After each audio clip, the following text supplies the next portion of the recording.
Iya, bismillahirrahmanirrahim. Assalamualaikum warahmatullahi wabarakatuh. Bagaimana anak-anak semua? Kabarnya pagi ini?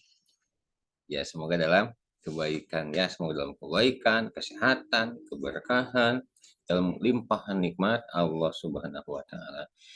Nah, anak-anak sekalian, pada kesempatan kali ini kita akan membahas tentang pentingnya mengkaji ayat Al-Qur'an yaitu surat Al-Hujurat ayat 13 serta hadis-hadis yang mengajarkan tentang pentingnya menghormati keragaman. Bisa kita mulai sekarang? Oke, siap. Bentar. Al-Hujurat itu surat keberapa ya? Oh iya, udah ada di situ ya. Surat ke-49. Baik, kita akan mulai saja ya. Kita akan mulai. Ceng-ceng, mana ini belum keluar. Nah, ini dia. Ini surat Al-Hujuratnya. Siapa yang bisa baca di sini? Fauzi bisa baca?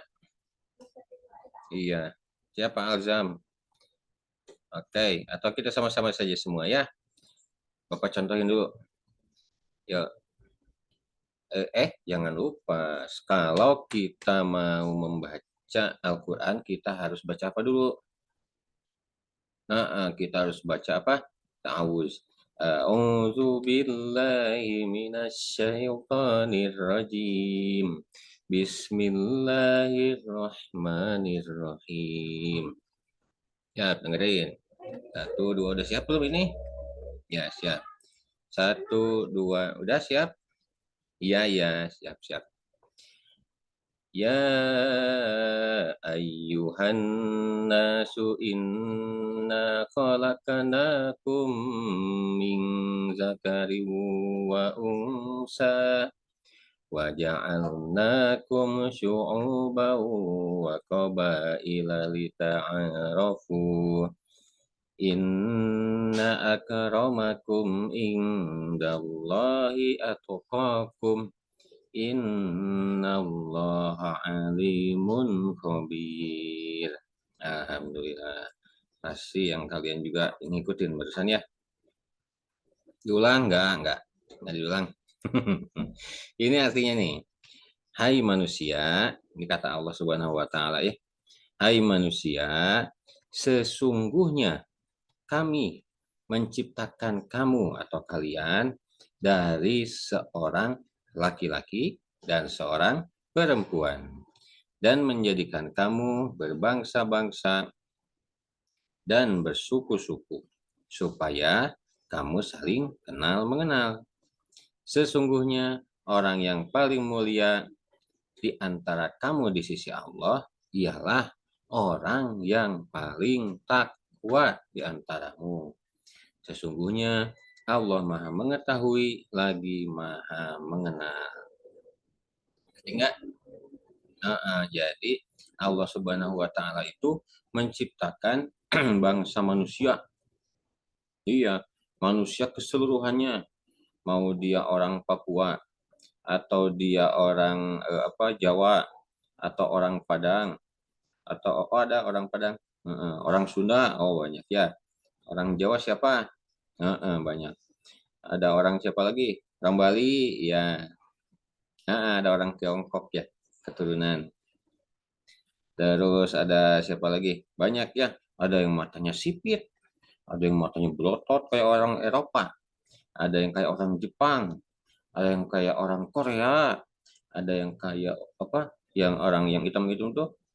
Kalian pernah lihat tuh yang pemain bola Persib yang hitam-hitam ada yang dari Afrika, tinggi besar hitam. Hitamnya tuh imut. Imut itu hitam mutlak gitu ya, hitam banget gitu. Subhanallah ya, Allah Subhanahu wa taala menciptakan berbagai suku, berbagai bangsa-bangsa. Itu subhanallah ya. Tapi kenapa ya Allah menciptakan itu? Supaya kamu saling kenal mengenal, ta'arufu. Kenal mengenal atau ta'aruf itu saling mengarifi, saling berbuat kebaikan, kebajikan gitu ya. Itu. Jadi saling kenal mengenal. Jadi kita tahu, oh ini orang China seperti ini. Oh ternyata subhanallah kehidupannya seperti itu. Oh ini orang Perancis, orangnya kayak begini gitu ya. Oh ini orang Afrika, orang Senegal misalkan. Atau orang Afrika Selatan ternyata seperti itu. Subhanallah indah banget ya. Ternyata manusia itu bisa berubah, bisa berbeda-beda, bisa macam-macam gitu. Kalau kita punya kelereng juga kan kalau macam-macam indah kan ya. Kalau kita punya mainan, mainannya macam-macam, bagus. Coba kalau mainan kita cuma satu macam, mobil aja, mobilnya satu macam lagi, mobil sedan semua, jumlahnya 1.000, kan bosen. Tapi kalau kita macam-macam, ada kalau perempuan bonekanya ada boneka Barbie-nya, ada boneka Winnie the Pooh-nya, ada apa lagi? Ya, jadi macam-macam gitu. Nggak bonekanya cuma satu Winnie the Pooh semua, 1.000 biji, kan jadi nggak indah. Nah, ini Allah Subhanahu wa taala menciptakan manusia dengan berbagai bangsa dan bersuku-suku. Nah, lalu Allah Subhanahu wa taala bilang begini, "Inna akramakum indallahi atqakum." Sungguh atau sesungguhnya orang yang paling mulia di antara kamu di sisi Allah. Tuh, siapa nih orang yang paling mulia? Apakah orang yang bagaimana begitu? Ternyata di sisi Allah yang paling mulia itu tidak dilihat dari warna kulit atau dari suku bangsa atau dari apanya ya, tetapi dilihat dari apa? Iya dari atqakum, dari yang paling takwa, yang paling takwa, paling takut sama Allah, paling nurut sama Allah, paling cinta sama Allah, paling mendekat sama Allah gitu ya, paling rajin ibadahnya sama Allah dan seterusnya dan seterusnya. Nah, sesungguhnya Allah Maha mengetahui lagi Maha mengenal. Oke, yang ngerti ya, Al-Hujurat ayat 13. Lanjutkan? Lanjutkan, baiklah. Jeng. Loh, kok nggak muncul? Nah, ini dia. Ini tafsir surat Al-Hujurat ayat 13 ya. Jadi yang pertama poinnya adalah kesetaraan fitrah. Iya, jadi fitrah itu asal manusia gitu, asal manusia jadi apa namanya? Eh, jadi aslinya kayak begitu gitu. Jadi ayat ini mengajarkan bahwa manusia dilahirkan setara, sama aja semuanya. Walaupun berbeda-beda, tetapi sesungguhnya di sisi Allah sama aja. Manusia-manusia juga gitu ya. Dan hak-haknya tidak boleh dibedakan, harus sama semua. Kemudian nomor kedua, pentingnya persaudaraan. Jadi memandang perbedaan itu bukan jadi ngejauhin, nggak boleh. Atau jadi, oh aku benci sama yang warnanya putih karena aku gelap, atau kebalikannya. Aku orangnya putih, nggak mau sama yang hitam, nggak boleh. Mereka semua teman, mereka semua bahkan saudara, satu umat manusia, begitu ya. Atau sukunya beda, aku nggak mau kumpul sama suku yang itu, katanya gitu ya. Habis sukunya bau, eh suku bau ya. Suku itu bukan bahasa Sunda, kalau suku bahasa Sunda, kaki ya. Ini mah sukunya suku apa? Kayak tadi ya, kayak Jawa, Batak, Padang dan seterusnya. Jadi harus ini mengingatkan persaudaraan bahwa semuanya adalah saudara satu umat manusia. Nah, yang ketiga juga mengajarkan bahwa umat Islam itu memang bersatu. Kalian pernah lihat tuh, oh apa nah, video-video, atau ada yang pernah umroh? Heeh. Yang umroh atau naik haji ya, ternyata orangnya beda-beda, tapi mereka bisa bersatu, beribadah, tawaf bareng-bareng, sholat bareng-bareng di Ka'bah itu ya. Nah, itulah persatuan umat Islam. Jadi nggak melihat latar belakang perbedaan tadi, tetapi menjaga persatuan umat itu bareng-bareng semuanya saudara. Satu iman, yang pertama satu umat manusia, yang kedua satu umat muslim, umat Islam. Kita lanjutkan. Nah, Bapak geser dulu nih. Bawa aja. Oh, jadi di bawah aneh ya. hadis tentang pentingnya menghormati keragaman. Nah, tadi kan tentang ayat. Ayatnya Al-Hujurat ayat 13. Sekarang ada hadisnya tentang pentingnya menghormati keragaman. Ini ada banyak sih sebetulnya. Cuma Bapak ambil 3 aja dulu ya. Yang pertama adalah ini sebagai rahmat, keragaman itu sebagai rahmat. Ini hadisnya artinya aja ya seperti ini. Ini artinya, wahai manusia, sesungguhnya Rob kalian, ini yang ngomong adalah Nabi Muhammad Shallallahu Alaihi Wasallam. Kata Nabi Muhammad begini, beliau ketika suatu hari ceramah gitu ya di hadapan sahabat-sahabatnya yang jumlahnya banyak. Wahai manusia, sesungguhnya Rob kalian adalah satu, Ahad, Maha Esa. Dan sesungguhnya Bapak kalian adalah satu. Coba-coba. Nabi Adam. Kalian semua berasal dari Adam atau Nabi Adam alaihissalam. Dan Adam berasal dari tanah. Tidak ada kelebihan bagi Arab atas non-Arab. Arab, non-Arab sama aja. Yang dilihat takwanya. Atau non-Arab atas Arab. Kecuali dalam takwa. Itu hadis yang pertama. Sekarang hadis yang kedua. Sesungguhnya Allah tidak memandang kepada bentuk rupa atau harta, tetapi Dia memandang kepada hati dan amal perbuatan kalian. Jadi Allah Subhanahu wa taala tidak memandang, oh ini tuh ganteng banget, ini tinggi banget, ini putih banget, enggak. Enggak. Oh ini yang putih pasti masuk surga, enggak. Allah enggak melihat itu ya. Oh ini yang ganteng banget pasti masuk surga, enggak. Jadi Allah itu tidak melihat bentuk rupa atau harta. Oh ini orang kaya nih pasti masuk surga. Enggak juga. Lalu melihat apa Allah Subhanahu wa taala? Allah memandang, menilai mana yang baik, mana yang buruk, mana yang paling bagus. Paling bagus apanya? Paling bagus keimanannya begitu ya. Paling hebat adalah kepada hati. Gimana hati? Ini ya. Kepada hati dan amal perbuatan kalian. Jadi Allah Subhanahu wa taala tidak memandang perbedaan-perbedaan tadi pada bentuk rupa, pada harta, enggak.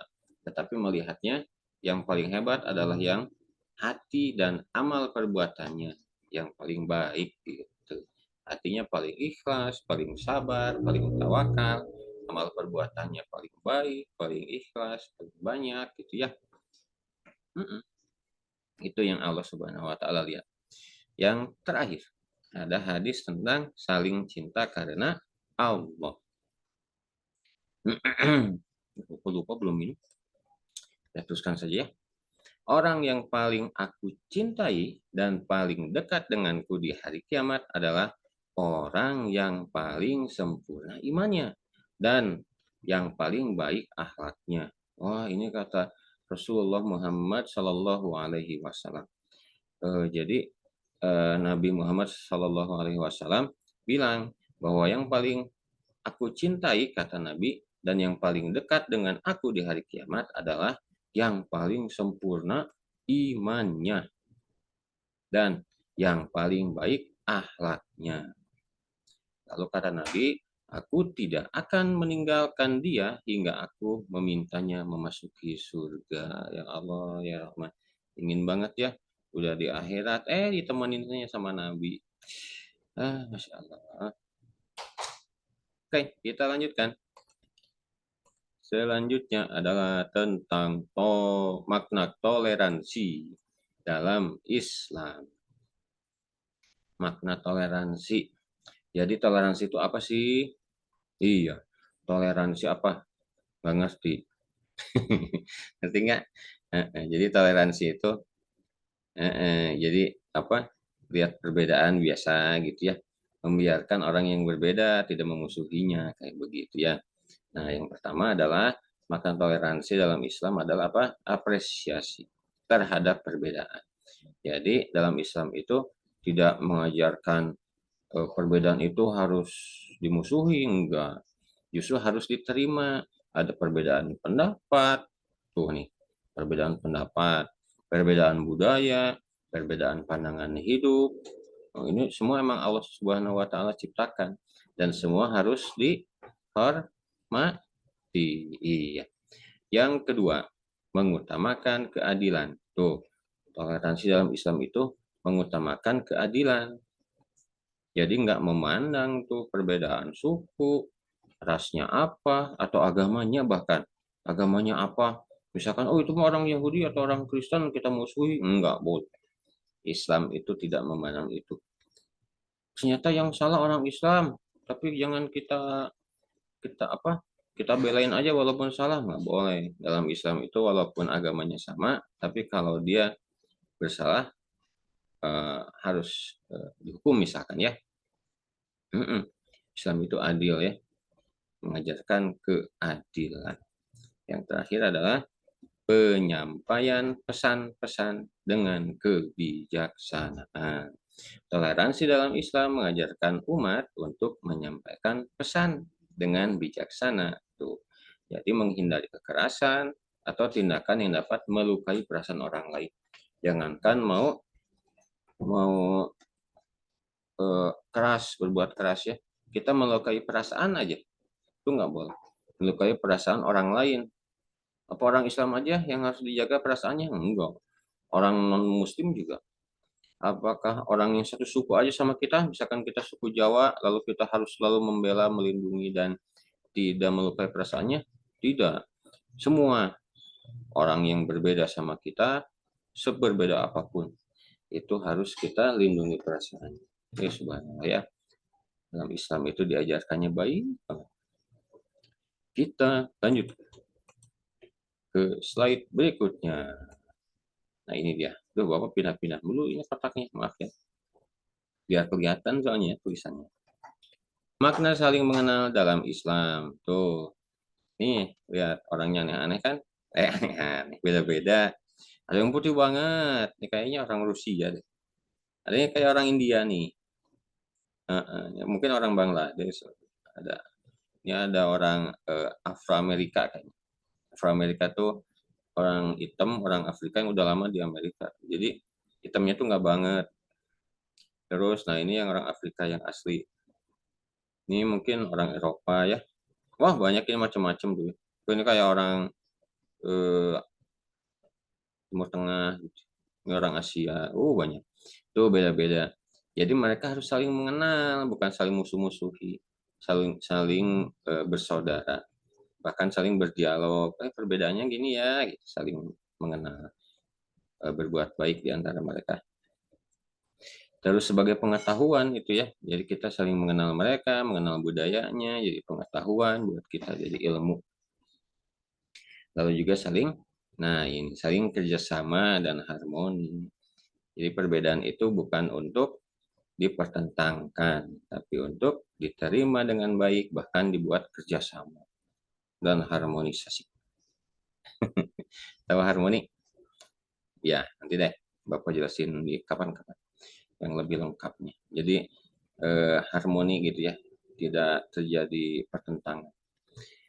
Oke, kita lanjutkan ke berikutnya.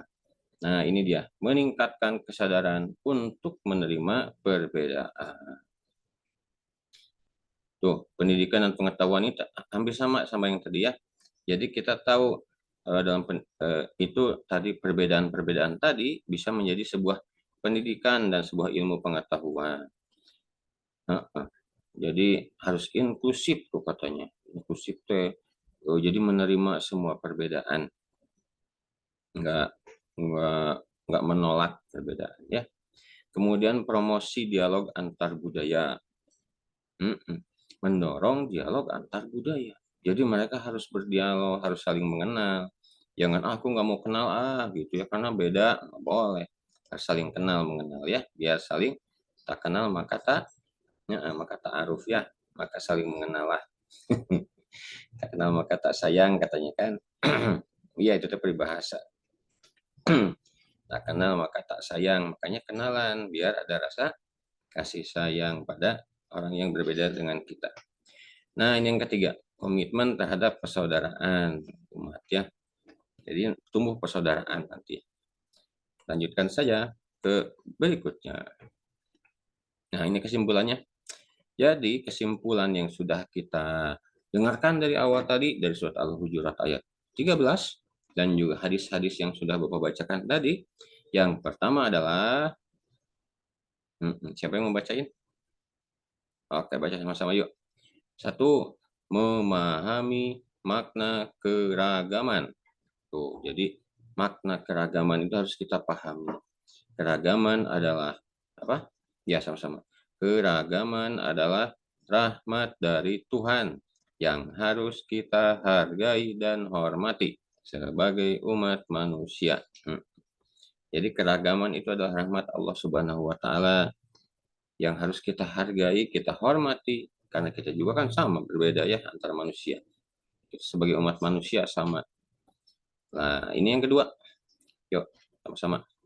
Berperan aktif dalam menjaga kerukunan. Jadi kita menjaga kerukunan, bahkan kita aktif untuk menjaga kerukunan. Itu ya. Kita semua memiliki tanggung jawab untuk menjaga kerukunan dan persatuan umat dalam keberagaman yang ada. Iya. Jadi kita harus aktif. Kalau ada yang berbeda sama kita, kita aja kenalan aja. Gimana tuh Pak? Jangan malu, cuek aja ya. Harus belajar untuk tidak malu-malu dalam mengenal teman yang berbeda dengan kita. Sapa, salam, sopan, gitu ya. Nah, yang ketiga, menyebarkan pesan toleransi. Tuh, toleransi. Jadi kita menyebarkan pesan toleransi, menerima perbedaan, berbuat baik kepada mereka yang berbeda, gitu ya. Yang sama aja, pasti yang sama juga kita berbuat baik, apalagi dengan yang berbeda. Jadi nggak ada bedanya gitu dengan yang sama dengan kita dan juga dengan yang berbeda, kita tetap berbuat baik. Jadi menyebarkan pesan toleransi, persaudaraan, dan saling mengenal untuk menciptakan dunia yang lebih harmonis. Aduh, indah ya kalau sudah begini, dunianya yang lebih harmonis, tidak mempermasalahkan tentang perbedaan-perbedaan, tetapi saling bekerja sama, saling menghormati, saling menghargai gitu. Walaupun berbeda. Itulah dia pesan akhir dari pelajaran kita hari ini. Rasa ya udahan lagi. Yuk, kita tutup aja dengan hamdalah sama-sama. Alhamdulillahi rabbil alamin. Subhanaka Allahumma wa bihamdika asyhadu an la ilaha illa anta astaghfiruka wa atubu ilaik. Assalamualaikum warahmatullahi wabarakatuh. Terima kasih anak-anak. Bapak stop screen. Dadah.